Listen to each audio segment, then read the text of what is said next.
Welcome to Impact, the live podcast. It's sponsored by the Universe, powered by Venture Cafe.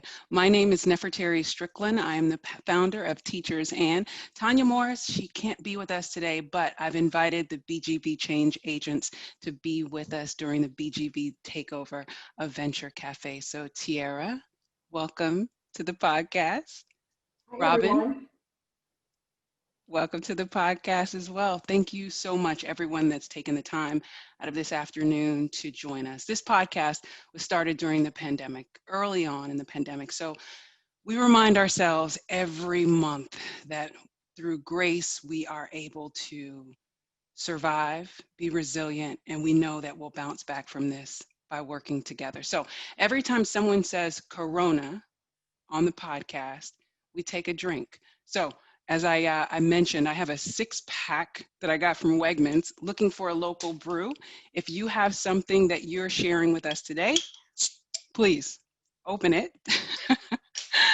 And Robin, I see you have something. Will you unmute and tell us what you have?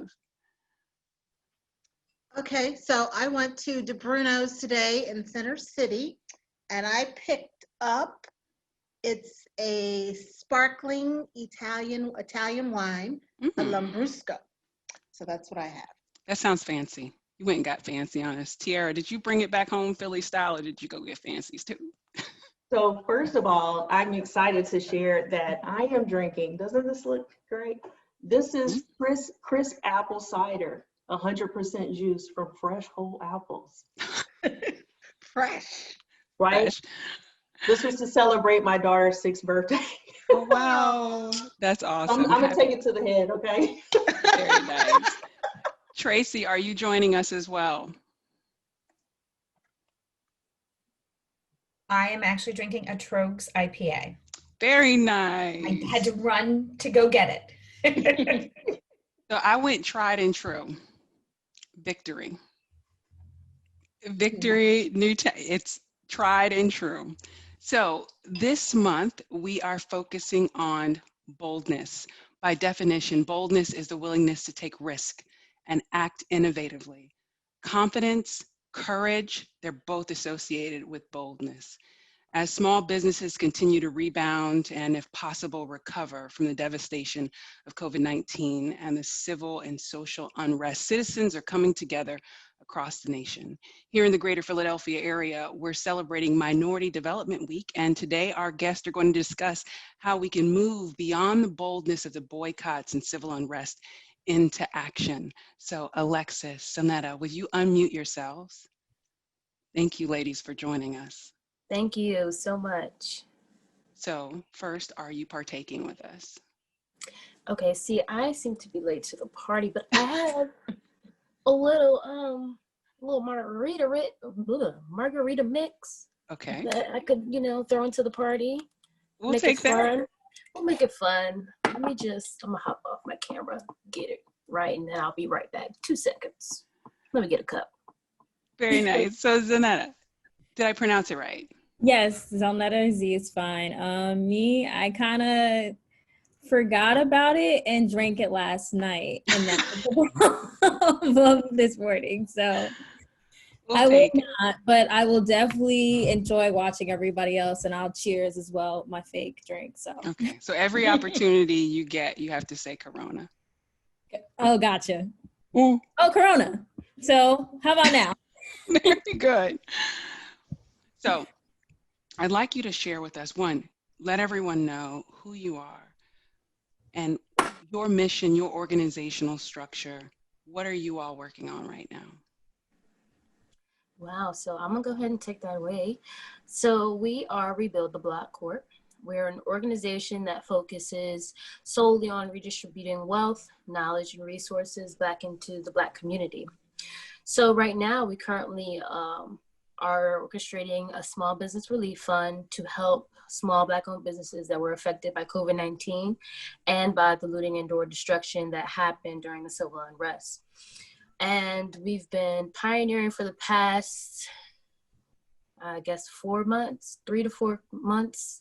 And we've helped over 20 businesses. We've been giving out grants and just being as helpful as we can be to these businesses. So I think it's awesome work, one, that you all are doing, because you yourself, are you currently a student? Yes, I'm currently a student with Penn State Great Valley for my MBA. And to be so young and to not just say we need to take action, but to actually take action, we Yes. applaud you in that. Thank How do you. you all know each other? We were roommates back in undergrad, so Yeah. we collabed again. So was there a pivotal moment that inspired you all to come together to start Rebuild the Block? I think you could use, I don't even want to say use, but it was definitely between George Floyd protests and then just the irresponsibility with the relief from COVID that really pushed us to say, you know what, we're not going to wait. Because we originally said, let's just wait till we're in our careers, we're these big boss women, and we're doing what we're going to do. And then people will know us so we can do it. And it was June for us that it was like, nah, let's do it right now. Let's be students. Maybe it'll have more of an impact. Who even cares if it has an impact? If we can help people, let's just do it so we feel good about it. And it organically grew from there. So the organizational structure, is it formalized yet, or are you still just early in the phases of building the actual organization around the effort and the idea? So our organization is pretty structured. When Alexis came to me with the idea of even creating Rebuild the Block, it really just started as a GoFundMe, just trying to help anybody who was affected by COVID-19. And then we realized businesses have been really affected, especially with the looting destruction we were seeing during some of the heights of the protests. And we were realizing like, that's not the point of protesting. Why are we doing this to our own people when we're thinking about, wealth and capital? This is hurting these businesses, right? So when Alexis kind of presented the idea, I was so on board. And I'm like, yeah, let's do this. But then we realized, well, I'm also a student too, and I want to go to med school. So I'm looking to do sciences and all this crazy stuff. And I'm like, well, I don't have the time to do everything with you. Let's start asking friends and kind of getting their opinion. And we were really proactive in the beginning stages of even like having this GoFundMe. And with that being said, we were able to really start structuring from there. From really day 2, we were already structuring. And then we're like, okay, once we've seen the money come in, we're like, okay, we don't want no IRS knocking on our doors with all this money.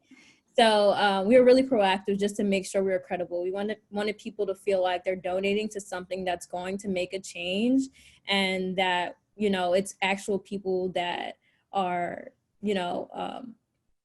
reputable, essentially. We want to be transparent with people to know where their money was going. I hear you. If you all have questions for these ladies, please put it in the chat and we'll read them. So at what point did you say to yourselves, now is the time and we're the ones to do it? I hear you say you got together on it, but at what point did you know that now was the time to act? For me, I always say divine timing, right? It was around the time when a lot of businesses were putting out these messages for how they felt about the George Floyd passing and what their business were sorry for and all of this. And I just wasn't hearing enough about how people were going to help small businesses. So I'm like, okay, I went home one day, and I'm telling you, my ancestors was just right in the back of my ear. Like, if you don't sit down, start a GoFundMe, start something, get it done now. Like, and it was just, I couldn't even tell you who, but it's just something in my ear. So I was forced to pull out my computer, start a GoFundMe, and just start typing, Rebuild the Block. This is for small Black-owned businesses. And I pressed go, and I was like, oh, let me call somebody.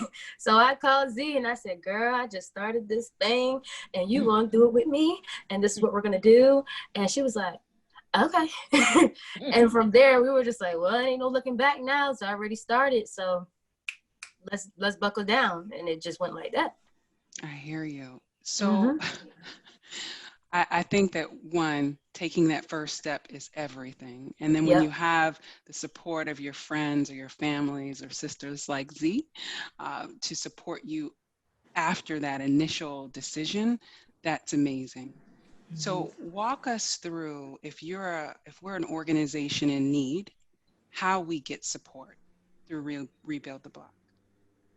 So firstly, I mean, you would kind of go on our website and kind of look through our eligibility requirements. So for the fund we've been doing since the beginning, it's called the Small Business Relief Fund. So the eligibility requirements are they must be a Black-owned business affected by COVID-19 and or looting, destruction, and that's subject to change as time passes on. And the business had to be initiated or started on January 1st, 2020. January 1st, 2020. Once they fit those eligibility requirements, they're able to do a primary application. It's basically just getting some demographics, how were their business affected by COVID-19, if they had any looting, destruction, what were the damages, kind of asking them like, what do you need? Instead of us telling us this is what you need, we're asking them, what do you need from us? What can we do for you? Besides just financial assistance, like marketing, strategies, anything that that the business needs, we want to be able to help them with. Once they kind of finish that application, then we decide to just kind of do a verification. The biggest thing for us is transparency and making sure that people that are donating their hard-earned money, especially during COVID, that we are donating these funds to businesses that are legitimate and also that show legitimate financial losses. So the verification process, we actually have a risk management team that look through documentation such as tax ID, tax returns, profit and loss sheets, bank statements, business bank statements, to ensure that whatever they put in writing in regards to their primary application, it's actually transferable and documentation, verified documentation. And then we kind of do a vetting process based on what the business need financially, and we do like a Likert scale tier system. And then from there, we help up to 15 businesses each cycle. So it's a continuous cycle. And last month, we did that fund along with a Startup September fund because we were realizing we were rejecting businesses that unfortunately started their business right before COVID hit. So like January 1st, 2020, and they didn't really get to really do too much with their business. They weren't able to really launch it because of COVID. So we wanted to give those people the opportunity to share with us their story and their business plans and what they plan on doing, and giving them financial assistance to either buy inventory or really kind of change their brand or their mission towards COVID, because a lot of things are online now. You may not be able to have a store, but using that money towards, adapting to where we are now. And that's kind of it. That's really the process for Rebuild the Block. I think saying that's kind of it is oversimplifying it, right? And Tanya and I thought it was really important to give you all this opportunity to platform and share, because you all are 24 years old, 25 years old? 23. 20. Oh. That is not what I was doing at 20. Betting with the Likert scale. That's not what was happening. So if you could get support, because you never know who's in the room, in what form of support do you need now? Like Tiara with Black Girl Ventures Philly, how can we support your work? I would say right now we're most open to learning about organizing, about being young entrepreneurs, about advocating for social justice in all forms, and understanding how to walk it, how to talk it, how to embody it, right? And then sharing. Thank you so much for giving us this platform, because this things like this have allowed us to grow, allow more people to hear about what we're doing, allow more people to apply, allow more people to donate. Sharing for me is the most important piece before even getting to a donation, right? So. Well, I think that's wonderful. I mean, I just spent the last hour prior talking about, I think how Black Girl Ventures supports in a number of those ways.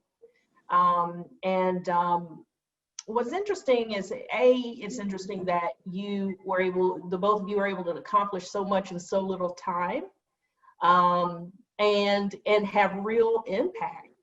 And I think that as much as you can get from Black Girl Ventures, I think you could actually contribute twice as much in just your experiences alone, and helping people to know that sometimes you have to just move in order to, get somewhere. I'm analytic, and so I tend to think too much and move too little. So, I have to push myself to keep moving forward. But definitely congratulations for the success that you've had. And I think Black Girl Ventures would love to continue to support your organization in any way that we can. Thank you. Thank you so much. So we're celebrating, this is now our 7th month. We had just celebrated our 6-month anniversary with this podcast. And one of the things that we talked about is how we could improve. And a recommendation was made by Tracy Brala, who's in the room right now, to take the conversations we're having and make them more action-oriented. So we're hoping to do that with conversations like this one. Tracy, do you mind unmuting? Because I really want to get your opinion to understand from what you're hearing. Now, how do we take what Zelnnetta and Alexis are doing with the support of BGV Philly even, and turn this into action? So, Nef, thank you very much for asking me to chat. And it was funny when the conversation started, and obviously I knew what was happening. So I'm executive director for Venture Cafe Philadelphia. So thank you all for coming and joining us. Folks who are here the first time, or folks who are back, it's always good to see familiar faces. But last month, which wasn't quite a month ago, was probably 2 weeks ago, because we changed the date of the conversation. I was talking about action, and someone had mentioned earlier over the course of the evening about the idea that we can't be complacent. Like we have to continue the momentum. And so I'm just struck by the work that you guys did and kind of hearing it. So Tiara, I'm like you, I'm much more of kind of that cautious, weighing out the pros and cons type of person. Whereas Alexis, I loved hearing your story of like, you felt this and you went and did it. And so for me, that's incredibly inspirational. And those are the type of stories that we want to continue to share, because that's how action happens. Like, you took action. And to me, that's really just fantastic to be able to hear you say that, and also think about how we can continue to spread that conversation, continue to spread your story as an example. Because I do think it gives other folks an opportunity to say, I can do this too. I can be inspired by what you all are doing. Thank you so much. Thank you so much. That was really the goal after starting, was more so, and because we are 23, we're part of Gen Z. Hold your head up high. But using, growing up, everybody would say, you all are the generation with the voice. And it just was like, all right, we did this. We did this as a group. We did this as a team. So let's inspire more of our generation to get from behind the screen, or in front of the screen rather, or in front of your phone, and get actionable, right? So I wholeheartedly agree with you, and I thank you. So there is a question from the chat from Peach Brown. What's your biggest success story so far with the businesses you've helped? So we actually did a story, I want to say a couple of weeks ago. It might have been a month ago, with someone we helped in the business called Blaxican. So if you're a foodie like me, definitely check them out. I think they are located in Georgia. However, a lot of the times just being kind of behind the scenes, because not only am I the co-founder, I'm the chief operation officer. So I'm kind of just making sure that we're working as a well-oiled machine. I don't get into the depths and the breadth, that's the word, of really looking into the applications. So I'll kind of be like, okay, I'm checking on the team, making sure that they're, checking the applications, but I don't really see what these businesses are going through. And we went an interview with Will Turner, who is the business owner of Blaxican, and he was just preaching, and it left us speechless during that interview. And we're like, this is an interview, we're supposed to be talking, and like, you left us speechless before we even started. And he was just explaining to us, because if I'm not mistaken, we gave him $4,000 for the award. And he said, with that money, I was able to pay rent for my business for 4 months. And we're like, no way. Like, we don't know what happens with these finances, unless these businesses follow up with us to let us know what they were able to do with it. And we're like, really? Like, you were able, he was like, yeah, my business was going to be shut down completely. And now, excuse me, I was able to delegate my finances somewhere else where I didn't have to worry about the rent. My business is able to sustain for 4 months, with your donation. And to us, we're like, wow, like, we know we're making a change, but hearing it and having people share their experiences and how we were able to help them really left us speechless. And it's like, this is definitely divine intervention. This is what we need to do and continue to do, because we are really blessed, and I like to say blessed and highly favored to be able to do this and help individuals who need it. So there's many other stories that we are now like following up with a lot of businesses just to see, how are we able to help you? How can we continue to help you? How can we continue to retain and sustain as a business? So that's the kind of the next step Rebuildtheblock is looking into developing. I hear you. And I just dropped your URL in the chat again, rebuildtheblock.org. So joining us here on the podcast, Earl Harvey. He's a friend of Mom Your Business, the CEO of Earl Harvey Media Group, and the publisher of the Black Professionals News. Earl, will you take yourself off of mute? Welcome to the podcast. Great. Thanks for having me today. I'm very excited to meet these young ladies that are doing wonderful things. I've been following them in the media. I'm a media guy. I publish a newspaper, so I'm all over the media. And there you all popped up. And I was like, yay, Gen Z is in the house. Okay, making moves. So excited to meet you all. I'm here to support you. Have a wonderful infrastructure that we have put in place with Black-owned businesses to help you all to the next level. Okay, so certainly want to talk to you all about how we can partner with you and support you. We have the infrastructure that we've built for your businesses that you've reached out to. And we have resources for them. We have associations that help them grow their businesses so that you can kind of pass them on to us when they need additional services. So, this is a great start of something really, really, really positive for the community. And we look forward to working with all of you all today. Thank you again for joining us. So you said it's a great start, and starting something like we were talking about just earlier with Alexis, pressing go is a leap of faith, but the sustainability takes a network to do something great, right? So Earl, I know the focus of a lot of what you do has to deal with the networking, and pushing the information out. So networking wise, who are some of the right people in the greater Philadelphia area for Zelnnetta and Alexis to network with? Glad you asked. I organized the Black Business Leadership Coalition in March, BBLC.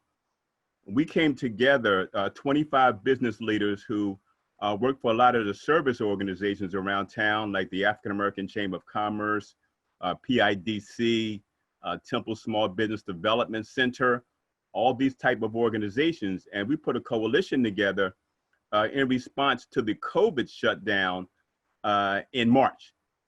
Little did we know that by the time May 30th came and the George Floyd murder was broadcast around the world, that our mission would morph from COVID-19 to civil unrest and looting and burning, and how do we help our businesses that were affected in our business districts by all the civil unrest. And sadly, a number of Black-owned businesses were destroyed in the business districts that these businesses reside in. So it became a double whammy. We had to deal with COVID, then we had to deal with civil unrest. And of course, you all know now we're smack dab in the middle of a recession.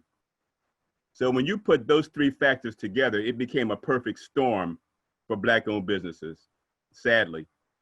And the storm has played out nationally. 440,000 Black-owned businesses have closed permanently. That's just the ones they can count. We all know that we have our businesses under the table, on the side, around here, around the corner, in the garage. You know, we operate on a whole lot of different levels. So there's way more than 500,000 Black-owned businesses that have closed. So here locally in Philadelphia, our coalition came together and we put a resource guide together that my media company has published. It's a Black Business Resource Guide. I'll put the link in the chat. But we actually put together those 25 organizations so that micro businesses and small businesses won't have to run around and figure out where they can go for services. We put everything literally at the tip of their fingers. We know this is a very stressful time. And now that parents are home, the business owners at home, their kids are doing homework, and they're managing a business and trying to do all this between the hours of 8 and 4 o'clock in the daytime, and it's complete madness. So we know what they're up against. So with the leadership group that I put together, we're going to be issuing this resource guide citywide. Like I said, the link will be in, and all you all can access that. But literally, the organizations that we have in our network will be a tremendous support to these business owners as they try to pivot and reinvent themselves in this new normal. Thank you. So ladies, I want to ask you, if you fast forward to January of 2021, right? This is for you, Zelnnetta and Alexis. What position do you want to be in to empower those that are in need? So 2021, what is your theme? What are you thinking?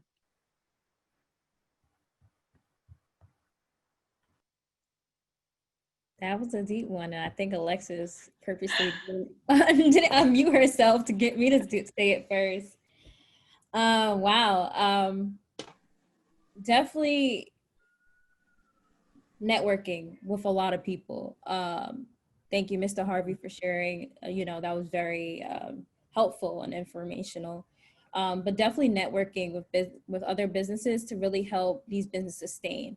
I think the biggest thing for me as I'm learning and growing throughout my position in the organization is that it is an actionable thing that we're doing, but it's very short term.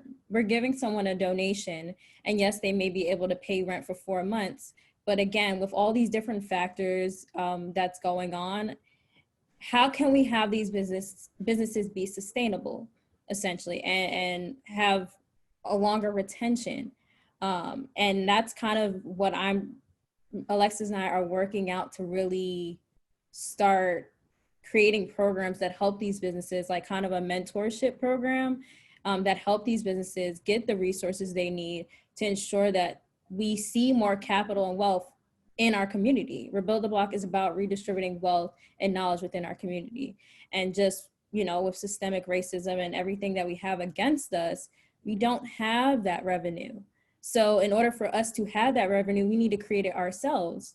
And not only that, create it ourselves, but start holding systems and organizations and foundations accountable that have left us out of the conversation and out of seated tables, and really start demanding change for socio-political change, because we don't have the access to the resources we need to grow.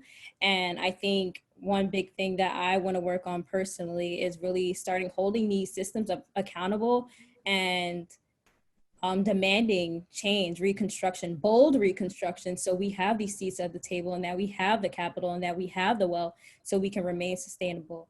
So to answer your question in sum is really just making sure that this wealth and financial assistance that we're providing is actually helping these businesses stay open for as long and as they can, generational wealth, generational health. That's something I'm big on. It's just making sure generationally we are continuing to grow. So as a community.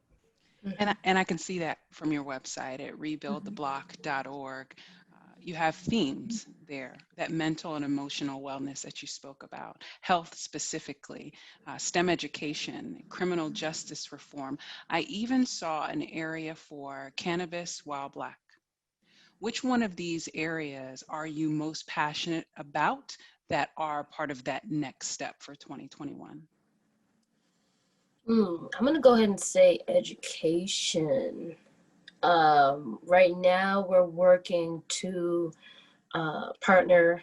It's still quite early in the process, but we're working to partner with Penn State, SMEAL, which is the business school at Penn State, which is where we went to school, to see if we can work through any type of educational programs to help catch, form, mold, or what have you, the young professionals before they get out into the corporate world or wherever they go once they graduate. I think that's our next biggie, because the businesses are definitely our top priority, Black-owned businesses, and but we education and developmental is also very, very important. You have to learn. You have to implement that in your job, in your culture of your organization, wherever you work. That's what's important. I hear you. So Earl, when you hear Alexis talk about education and even bringing in budding professionals who are coming out of business school, maybe specifically at Penn State, who are the right individuals that they need to network with that bring in that education as well as that small Black-owned business and entrepreneurial space in terms of growing? Yeah, networking is really how I've built my business. I think I'm the premier networker in Philly. I'm gonna claim that, okay? I got a database of about 50,000 email addresses, but now, of course, the social media people have 2 million followers on Facebook or Instagram. So I got to get with the social media game. But yeah, I built my base working with Black professional organizations. My newspaper is called the Black Professionals News. And when I started it in the year 2000, I used it as a platform to connect all the Black professional organizations in Philadelphia to give them a place to have a voice. That was before social media, so I call myself the original Facebook, okay? So we had networking events every other month, and we would bring together vendors, small business owners in a non-alcoholic beverage environment, which social media became the social vibe, okay? Which was, hanging out and networking and doing business, but I wanted to keep it in a business environment, and I didn't introduce alcohol into my events because I wanted to keep some level of decorum so they didn't get out of hand. But that being said, the Black professional organizations are a great place to start. And a lot of the younger people now coming out of school aren't really familiar with a lot of the traditional Black professional organizations because they have all these other organizations that they can join now, which is a much broader playing field. But at the time that the Black professional organizations were founded, this was the only place that Black professionals could congregate. Back in the 40s and 50s, they weren't allowed to join the national associations of their profession. They couldn't be in the White Dentists Association, the White Doctors Association, the White Lawyers Association. They were barred membership. So they had to start their own. So these organizations, a lot of them, most of them are still around today under new leadership, of course.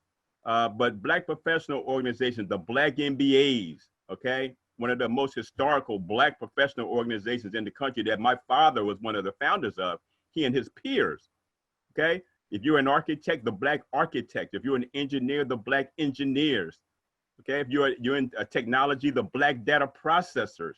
These organizations are still out here. And I took the liberty of including them in my resource guide. So once again, you don't have to look for them. They're all in one place with websites, contact information, phone numbers. You need it, you got it, email addresses right at your fingertips. That's the purpose of the guide, is to get you all to that next level without you having to do a whole lot of work on your own. Thank you. You're welcome. And I just refreshed that in the chat. If anyone's interested, the Black Business Leadership Coalition Resource Guide. Thank you so much, Earl. You're welcome. So, you know, you alluded to being long-standing within the greater Philadelphia area and the Philadelphia community, Philadelphia proper. So I know you have a finger on the pulse. What is the community saying right now? I mean, I know capital is something that we need in order to grow, but what is the community saying beyond we just need the financial resources, or is that the only thing? Well, you know, money's right up there with air. Okay, so Air and money. Monica's laughing. Monica. Hey, look, after you breathe, the next thing you need is some money, okay? Because we can't survive on air alone, all right? So we understand how important finance is. The sad part is the Black community in particular has been facing disinvestment for 400 years, okay? And it's been intentional.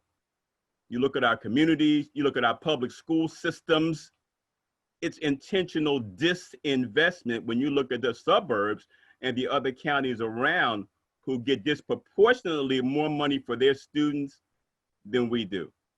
When you look at the criminal justice system and the amount of money that's put into that versus our schools, you can see the school to prison pipeline and how it's intentionally affecting our community. So right now, we're at a moment in time. I'm old school. I'm from the 60s and 70s.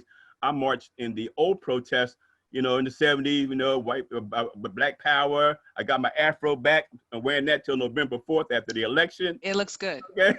By the way. It looks good. I like it. I'm going totally old school right now, okay? But the reality is corporate America has realized, and they've always known, they're realizing that the disinvestment that they have made in our communities is really coming back to hurt even them, because they are consumer marketing companies. They're consumer-based companies. They make their money off people. And if people don't have money, they make less money. And now they're starting to see this whole, you know, effect of what they have been doing for the last, you know, 50 plus years, 100 years, and how it's affecting, ironically enough, their bottom lines. Okay. So you all are seeing all these commercials now, you know, we're donating $50 million to Black Lives Matter. And we're donating $100 million to the NAACP and the Urban League. And, you know, we're seeing all this. We've seen this playbook before. It's tired. It's tired. And we really are trying to monitor how much of this money that's being committed is actually going to get down to its intended purpose and not be skimmed off by people within the pipeline. So we're putting a committee together to address that right now, okay? So the reality is those companies that have made those commitments, well, we're going after them. We're going after them. Comcast is right here in our backyard. They've committed $100 million. PNC Bank, right in our backyard, $50 million. Even the 76ers have a Buy Black program. Imagine that, okay? So our job now is to make sure that this money is used for its intended purposes, so that the businesses that Rebuild the Block has identified that need help, the money will get down to their level.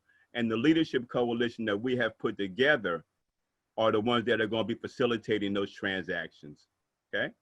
We have CDFIs in our community, local banks like the Enterprise Center, Beach Community on Cecil B. Moore, West Philadelphia Financial Services. These are financial institutions in our community, okay? They're not traditional banks. They're called CDFIs. They also have a full page in my Black Business Resource Guide, okay? So our job right now is to get you all the financial infrastructure that you need, because we know that the grants that are being given out, 5,000 here, 10,000 here, they're not sustainable.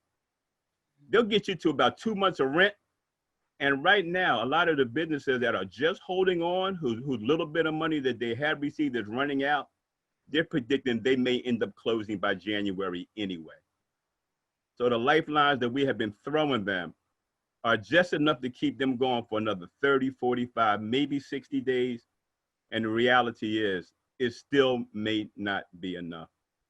So, you know, we're doing everything we can to put the resources in place for these businesses. We know we have some. The governor just released another $96 million, Governor P.A. Wolf, another $96 million this week for disadvantaged businesses. That's on top of the $100 million that they released in July. And we've been working with the governor and our elected officials in Harrisburg to get those carve out. So we've carved out almost $200 million with the work that we've done over the summer. And guess what? It's still not enough. Still not enough. So, you know, but we shall not be moved. Okay, we're going to get through this. But the only way we're going to get through this is if we get through it together. I hear you, and I'm in agreement. I also question how I'm in the suburbs. I'm out in Montgomery County. So I work in the city remotely at this point. How can my buying power go beyond a book here or a meal there, but collectively work with others with the same intention? Are there any groups that are doing collective buying that makes a difference to that small business owner if we, all 20 of us, make a purchase on the same day or during the same period of time? Is any of that happening? Well, glad you asked. We have a nonprofit that we started 2 years ago called I Buy Black. I'll put the link in the chat, ibuyblack.org. And we're an online directory in Philadelphia. So we're aggregating Black-owned businesses because we know that a lot of people want to support Black-owned businesses. They just don't know where to find them. See, and the businesses located in our business districts were the ones that were most affected by the civil unrest, sadly. And a lot of them are really still trying to open now. So we're really in a very tenuous time right now. So to answer your question about how does a suburban person buy Black, well, it absolutely has to be intentional. It has to be part of your lifestyle. It can't be something that you do, you know, just when you think about it, or hey, oh wow, I hadn't thought. You really have to make it part of your lifestyle. If you go to a church, you know, you tithe in your churches, you donate to your churches. If you can tithe to a faith-based institution, we really need to look at our business community as a place where you can tithe also.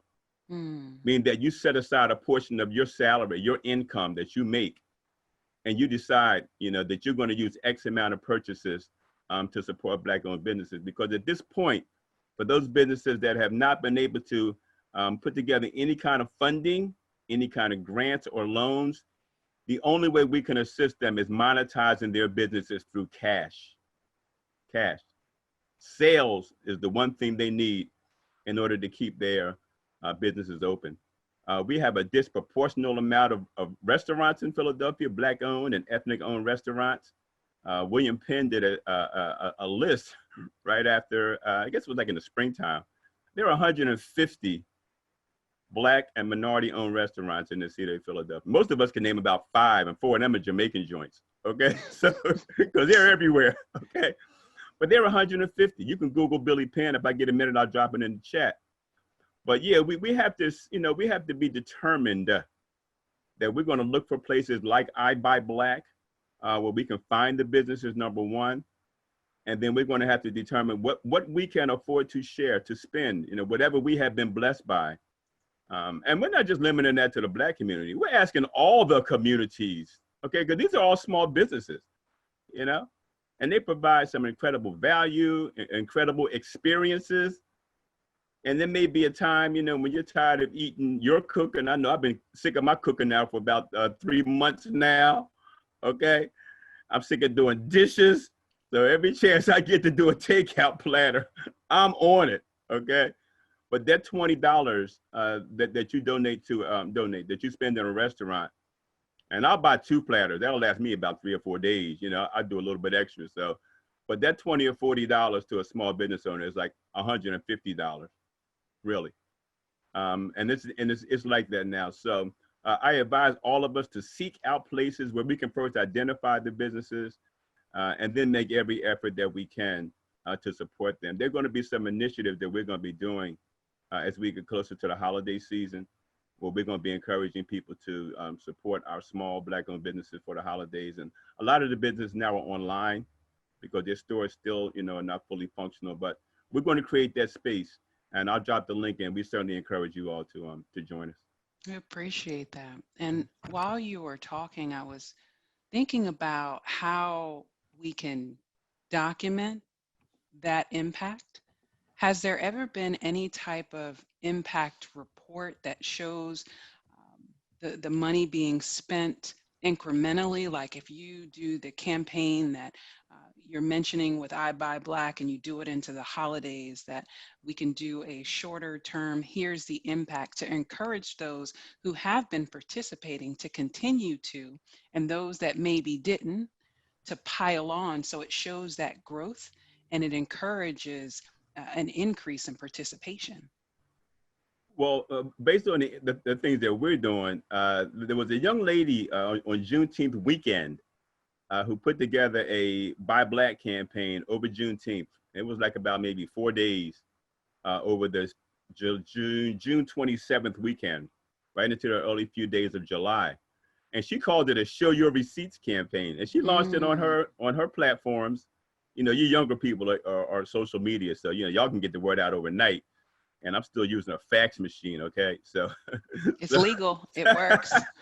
So I need to partner with Rebuildtheblock so they can show me how to do stuff on social media, okay? Because I'm definitely going to need them for that, okay? But long story short, this young lady did a Show Me Your Receipts campaign, and Sister Love registered over like 500 businesses in like 2 days. And they did $500,000 in receipts in 3 or 4 days. That's millennial power, y'all. That's young folks, okay? And that's why I love the intergenerational opportunity that we have here. So an old schooler like me, who's a baby boomer, and I'm still banging out emails and calling people. Nobody calling nobody but me. I'm calling people. You all are texting people and social media and Instagramming people. But it takes everybody on every different level, okay, to come together and get in where you fit in, okay? So I claim my space. I own the baby boomers, okay?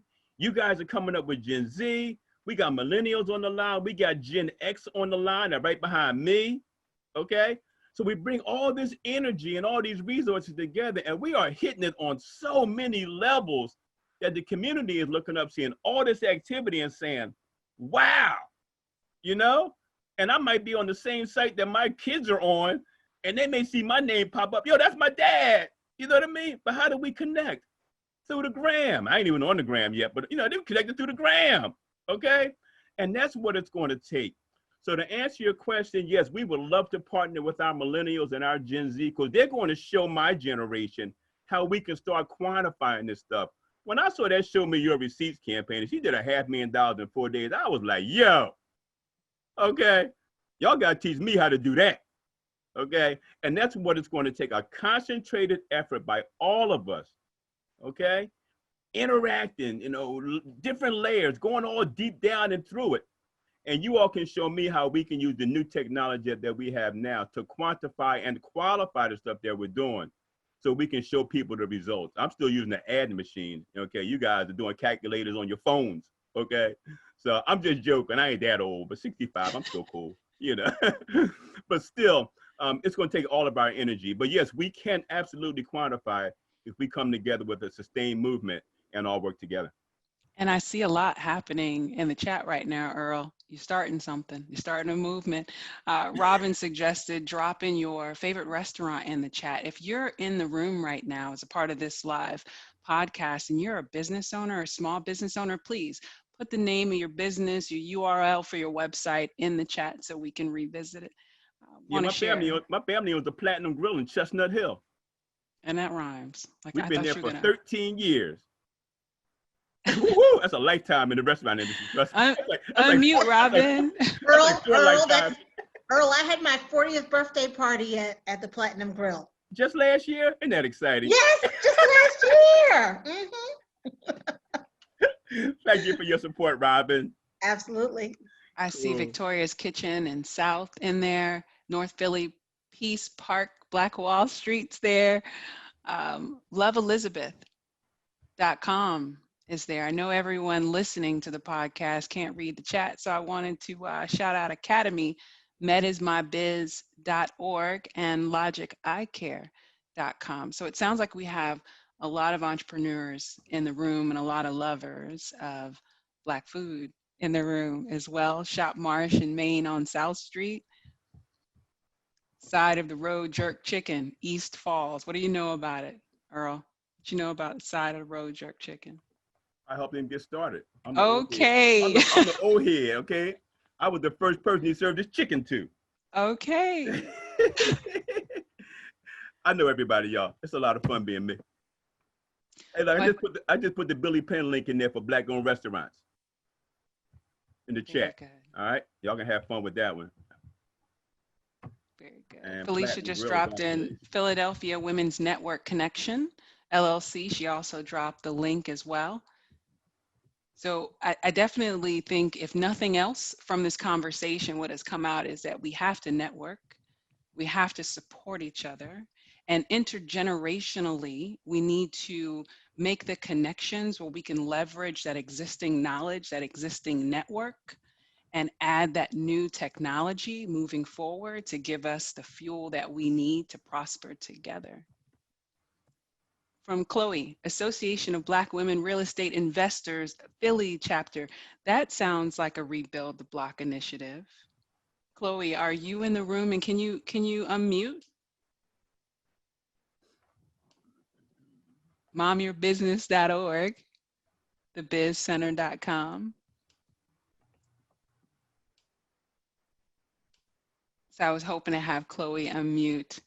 It doesn't sound like she's able to, but another couple. I'm here. Oh, there you go. This has been a awesome discussion, and I am so for all of the restaurants. I am for rebuilding the block. I am for the Black Wall Street, North Philly. Like, this is all very important for all of us. I have been selected to help lead and put together the Association of Black Women Real Estate Investors, Philadelphia.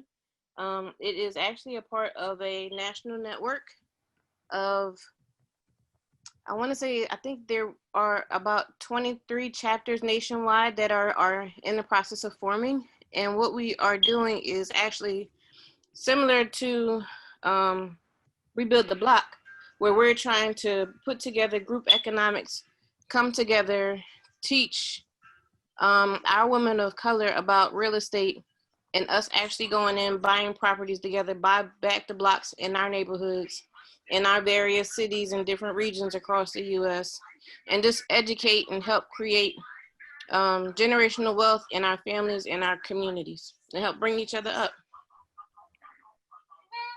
Thank you, Chloe. So Earl, my question earlier was about what do we need outside of money? You said air, money, and Chloe just interjected and said some land, some property. I hope I'm not bogarting the conversation, you guys. Yeah, I could talk all night. That's just me. So I answer you keep them coming. Keep them coming. No worries. So I'll tell you what, let's give Alexis and Zelnnetta the last word before we close out the show. Ladies, what do you want to leave the listeners of Impact the Podcast with?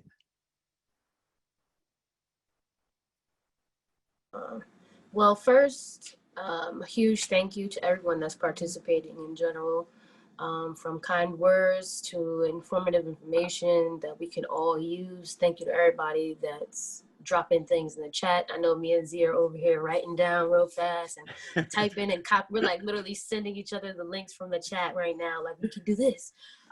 So we're just forever grateful for this opportunity. You can look up more information on what we do at rebuildtheblock.org. The link has been dropped in the chat. And if you ever want to contact us or follow us on social media, Rebuild the Block Corp on Instagram, RTB Corp on Twitter. We're active, we're live, we're out here. So thank you so much. Thank you. And Earl, thank you. Everyone check out the Black Business Leadership Coalition Resource Guide. Thank you to all the listeners. Thank you to Venture Cafe, of course, for powering Impact the Podcast. I want you to stick around. We're going to take a quick break, but this is part of the BGB takeover. It's going to continue through the evening. Next is designed to disrupt and reimagine education. We have an Edpreneurs Roundtable where we'll talk about the different organizational structure. Is the right organizational structure for-profit, nonprofit, maybe even a benefit organization? And then at 6 p.m. sharp, we want you to vote with your dollars during the BGV Philly Pitch Competition Watch Party. Next month, our episode is going to focus on Optimism 2020. This was the most disruptive year in our lifetime. So we're going to proactively look forward towards an optimistic 2021. Thank you for joining us here live on Impact the Podcast, where you can listen and be heard.